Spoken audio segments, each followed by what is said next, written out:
Assalamualaikum warahmatullahi wabarakatuh. Salam budaya. Jumpa lagi para sedulurku semuanya di seluruh Nusantara. Mugi-mugi sedulur dalam keadaan sehat, waliyajati, lawan rahmat, lan hidayah saking kersanipun Gusti Allah Subhanahu wa Ta'ala. Jumpa lagi para sedulurku di channel Saumas 81, channel yang menceritakan tentang sejarah-sejarah para leluhur-leluhur kita, orang tua kita yang soleh dan soleha, dan juga amal serta spiritual yang saya alami secara pribadi. Izinkan di kesempatan malam hari ini, saat ini dan sekarang, saya ingin menceritakan tentang sejarah Cirebon Peteng. Saya bacakan ya sedulur. Mugi-mugi disimak sampai selesai, karena agar tidak terjadi segala sesuatu tentang kesalahpahaman, saya membacakan dari sejarah Ampel bagai tetesan madu murni dengan tema Dangdang Gula. Karena ini berkaitan dengan sanadnya seseorang.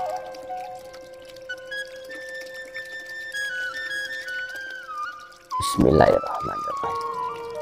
Ingatlah wahai yang selama ini lupa, agar segera sadar dan jangan terjerumus ke dalam kelalaian, karena akan menjadi bahaya dan raga yang akan menanggung akibat kelalaiannya. Bagaikan bara api yang sudah sirna, ia akan menjadi debu yang dingin tanpa panas sama sekali. Selagi para nabi dan wali berkehendak memuja diri, dan itu bukanlah menjadi tujuan diri mereka, karena akan mendapatkan balasan yang baik dalam tulisan sejarah ini, harap diperhatikan agar menjadi kaca yang digunakan sebagai cermin masa lalu. Usulul khususnya. Al-Fatihah.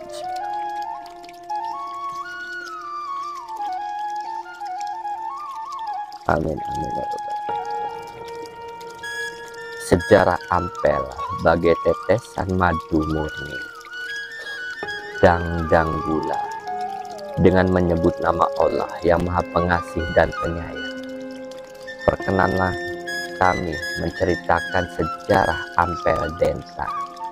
Rasulullah SAW berputra Fatimah, Fatimah berputra Husain, kemudian Husain berputra yang bernama Zainal Abidin. Zainal Abidin berputra Zainal Kabir, Zainal Kabir berputra Jumadil Kabir, Jumadil Kabir kemudian berputra Samsu Tamres atau Wiku Mustaqim yang menikah dengan seorang putri dari Cempah yang bernama Rara Sujinah. Kemudian pasangan Samsu Tamres dengan Rara Sujinah melahirkan dua anak laki-laki yang bernama Raden Rahmat dan Raden Aliman. Tidak lama kemudian Raja Cempah meninggal dan digantikan oleh putranya yang bernama Soklim menjadi Raja Cempah. Adiknya yang bernama Golib Hurairah yang selalu dengan Raden Rahmat bersama-sama selamanya. Di kemudian hari mereka bertiga mendatangi Pulau Jawa untuk menemui uaknya yang menjadi permaisuri Raja Majapahit.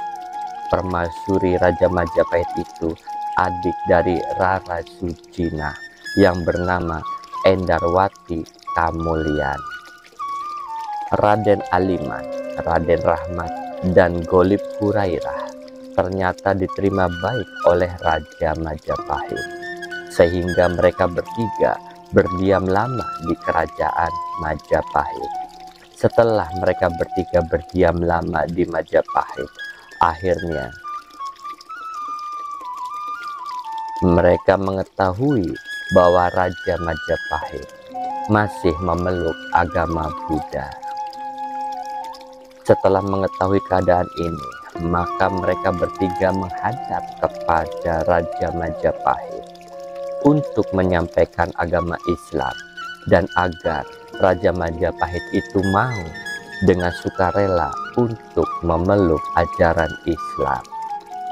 Mendengar ajakan itu, Raja Majapahit menolak untuk memeluk agama Islam, dan sang raja masih kuat memegang agama Buddha. Kemudian sang raja berkata, "Janganlah kamu salah dalam bertindak terhadap orang tua yang sangat baik sekali ini, agar kalian menjadi besar dan berkembang di Majapahit ini. Nanti suatu ketika kalian akan saya nikahkan dengan seorang putri yang sangat cantik dan elok dari Bupati Tuban yang bernama Rara Suteja Nirmala. Rara Suteja Nirmala ini sangat pantas jika dinikahkan dengan Raden Rahmat, dan karena Raden Rahmat sangat pantas jika menjadi menantu Arya Tuban. Adapun Raden Aliman sebaiknya dinikahkan dengan putri Arya Madura, dan adapun Raden Golib Hurairah tampaknya sangatlah pantas jika menjadi menantu Ki Arya Beringin yang bernama Rara Manila, yang masih bersaudara dengan Rara Fatimah dan Rara Teja. Kalian bertiga saya perkenankan untuk mengajarkan agama Islam. Adapun Raden Rahmat sebaiknya mengajarkan agama Islam di Ampel Gading. Raden Aliman mengajarkan agama Islam di Surabaya, dan adapun Raden Golib Hurairah sebaiknya mengajarkan agama Islam di Gresik. Kalian diperbolehkan mengajarkan agama Islam sesukanya dengan membimbing para santri dengan tuntunan yang kuat. Kalian janganlah mencampurkan antara agama dengan drigama. Ketiga putra Campa itu menyetujui pendapat dan usulan dari Raja Majapahit. Raden Golib Hurairah kemudian berdiam di Gresik dan mendirikan pesantren. Raden Golib Hurairah memiliki seorang putri yang bernama Nyi Gedeng Tandawaru dan seorang putra yang bernama Ki Masyeh Gosgiah yang sangat gemar bertapa sehingga sangat disayangi dan dikasihi olehnya. Karena Ki Masyeh Gosgiah merupakan keturunan dari Samsul Tamres, seorang wali yang sangat kuat bertapa hingga 9 tahun tidak menyentuh wadah garam, menghindari rasa asin. Raden Aliman bermukim di Surabaya, membangun pondok pesantren, kemudian memiliki 2 orang putra. Putra yang pertama bernama Haji Usman, yaitu yang bergelar Pangeran Karangkemuning yang tinggal di wilayah Jepara. Putra yang muda bernama Khalifah Husain yang sangat gemar bertapa. Raden Rahmat bermukim di Ampel Gading hingga masyhur namanya disebut dengan julukan Sunan Ampel. Kemudian Sunan Ampel memiliki 9 putra dan putri. Yang perempuan bernama Nyahi Gede Pancuran yang berada di wilayah Tuban. Putra yang kedua bernama Nyi Gedeng Wilis yang menikah dengan Khalifah Nuraga, putra dari Arya Pecatanda yang masih kerabat dengan Rara Manila. Putra Sunan Ampel yang ketiga ialah bernama Nyi Gedeng Malaka. Putra keempat laki-laki bernama Mahdum Ibrahim yang kemudian bergelar Sunan Bonang.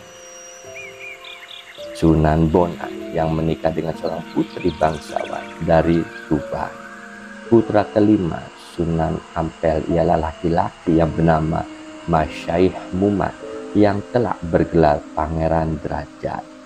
Putra Sunan Ampel yang keenam dari istri yang lain ialah Raden Mamuka.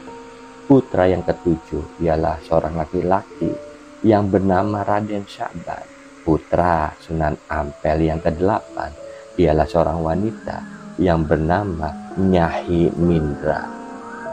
Putra yang kesembilan bernama Nyai Saili yang memiliki putri yang bernama Nyai Aliin yang tinggal di dalam masjid yang bertembok keliling. Adapun Nyi Gedeng Pancuran menikah dengan Haji Usman yang tinggal di Karangkemuning yang ada di wilayah Jepara. Perkawinan Nyi Gedeng Pancuran dengan Haji Usman mempunyai dua orang putri yang bernama Nyi Pembayun dan Nyi Wuragil.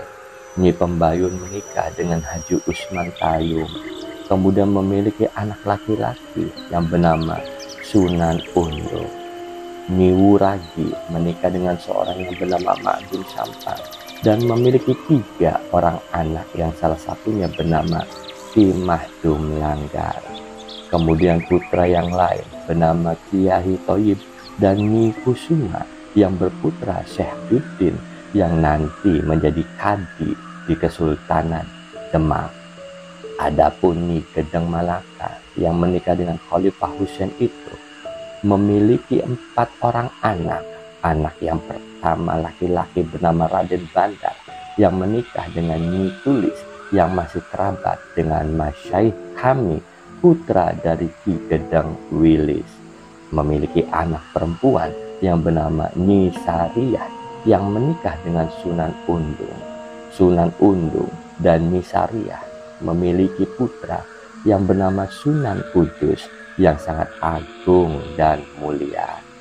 Ada salah satu dari anak Nyi Gedeng Malaka yang perempuan yang bernama Nyi Layang, yaitu yang menjadi istri Sultan Demak pertama yang bergelar Abdul Fattah.